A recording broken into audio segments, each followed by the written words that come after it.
শাইতানির রাজিম বিসমিল্লাহির রহমানির রহিম। আমাকে বলা হয়েছে শুধু সালাম বিনিময় করার জন্য।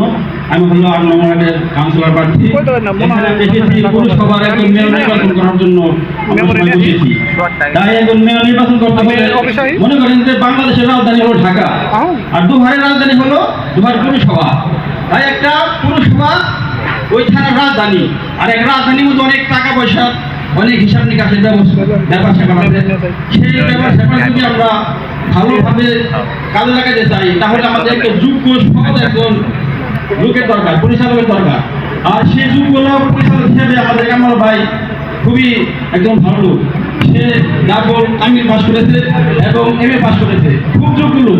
তাই আমরা যদি ভালো লোককে ভালো জায়গায় বসাই, তাহলে আমরা অবশ্যই সেটা উপকৃত হব এবং আমাদের সমাজকে সামনে এগিয়ে নিয়ে যেতে পারবো। আর যদি অসতর্কে হয়, তাহলে সেখানে আমরা যতই রাজস্ব আয় হোক না কেন, যতই টাকা পয়সা ইনকাম হোক না কেন, কিন্তু সেটা কোনো বরকত পাবো না।